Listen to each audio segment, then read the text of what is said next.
An OAN host by the name of Pearson Sharp unleashed in what honestly can only be described as a rant meant to incite violence pertaining to the results of the 2020 election. I really have no other way of describing this, and so all I can really do is go to the video and have you judge for yourselves. Take a look. How many people were involved in these efforts to undermine the election? Hundreds? Thousands? Tens of thousands? How many people does it take to carry out a coup against the presidency? And when all the dust settles from the audit in Arizona and the potential audits in Georgia, Michigan, Pennsylvania, Nevada, and Wisconsin, what happens to all these people who were responsible for overthrowing the election? What are the consequences for traitors who meddled with our sacred democratic process and tried to steal power by taking away the voices of the American people? What happens to them? Well, in the past, America had a very good solution for dealing with such traitors: execution. He's calling for executions in a situation in which 28% of Republicans already think that they need to resort to violence to take the country back. This is according to new polling. We already saw what happened in the nation's capital. Homicides and gun violence are spiking throughout the country because so many Americans purchased guns during the coronavirus pandemic. So are there any limits to what, I guess people can just incite. Inciting violence is not protected under the First Amendment, by the way. Like, you can't go around calling for executions of innocent people because you didn't like the outcome of an election. But you have OAN spewing this garbage and this insanely irresponsible rhetoric on a regular basis. That was the most extreme example I've seen. But I don't know, maybe I'm overreacting. Emma, what do you think? No, you're not overreacting. I mean, that's on cable news. Yeah. I have cable. I mean, I scroll past OAN a good amount, and I marvel at it. They are on television. They are a part of the programming that some multinational telecommunications companies find acceptable. Do you find it acceptable that a host on that network is calling for executions of people who they say are traitors? People who just accept that the democratically elected results, or the democratically elected president, Joe Biden, is the president. And so much of that was projection there too, right? I mean, what do you do with traitors who try to interfere with our electoral process, right? That's what you guys did.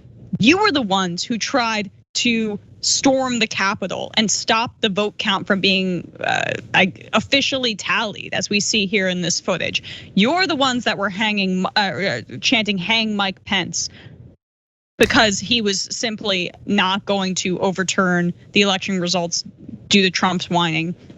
One, it goes to show to me just how effective the seeds of someone like Roger Stone's propaganda has been. He has been saying "stop the steal" for years now. That was a part of his effort in the Bush v. Gore election. That's what they were chanting as they conservatives banged down the doors at the behest of Roger Stone in Miami-Dade County. He continued that effort with Donald Trump, who ate it up. And his narcissism just spread that kind of propaganda like a virus, so that you have sycophantic news stations like OAN that are broadcast on cable television, which gives it the air of legitimacy, saying things like that. That's incredibly dangerous. And as you say, in terms of polling, 1/3 of Americans think some amount of election fraud or interference is the reason that Joe Biden is president or contributed to his victory. So just take that amount of people, and then even a small percentage of it, they're gonna believe that. And that's incredibly dangerous. I mean, these cable companies that have OAN now have culpability. If they want to have their own website like Steve Bannon or Alex Jones or whatever the case may be and broadcast it there, do whatever you want. But this should not be on television platforms like this. It's incredibly dangerous. Absolutely, and there used to be,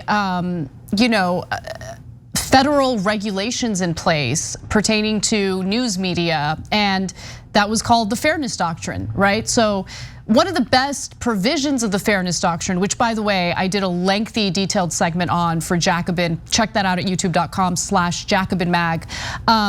One of the most important provisions, in my opinion, of the Fairness Doctrine was the equal time provision, which indicated that if you were gonna do any type of coverage on a political figure, a public figure, whoever, you needed to first inform the individual that you were gonna do the coverage, but also offer equal time for that person to provide his or her perspective or his or her point of view. And so that helped to keep the coverage fair and also prevented the polarized, one-sided approach to news that we're seeing right now. So when Ronald Reagan essentially defanged the Fairness Doctrine, he paved the way for Rush Limbaugh. I mean, Rush Limbaugh's career exploded after that. And the situation in the right-wing media certainly has now devolved to the point where you have programming on cable news calling for executions as a result of an election result they don't like. And by the way, he mentioned, he's pretending as if these audits are gonna change the results of the election. Homeboy, like Georgia did 2 hand counts. And actually after doing the hand counts, they found out that Joe Biden had more votes than they previously thought. Dozens more votes than they previously thought. So it didn't go in the direction he was hoping for. He's bringing up the Arizona audit as if that's changing anything. It just, they lie about what transpired not only during the election, but in the aftermath of the election. And then they just plant the seed of rage and fear in the American people and essentially give them a green light in using violence. I mean, it's just, how is this okay? It's not, we know it's not. But the question is, like, why isn't anything being done about it? Look, I believe in free speech and I believe in a free media, obviously. But inciting violence is not protected under our Constitution. And it's incredibly irresponsible at a time when we're literally swimming with guns. We have people who have undiagnosed mental health conditions, can't get the treatment they need because of our broken healthcare system. I mean, it's just a recipe for disaster. And we've already had mass shootings that were fueled by the rhetoric we hear from the GOP. In El Paso, Texas, a gunman goes into a Walmart, guns down dozens of people because of Donald Trump's anti-immigrant rhetoric and how it inspired him. Like, we've already lost innocent lives as a result of this irresponsible, disgusting rhetoric from the right wing. And it just continues on. It keeps getting worse, more extreme.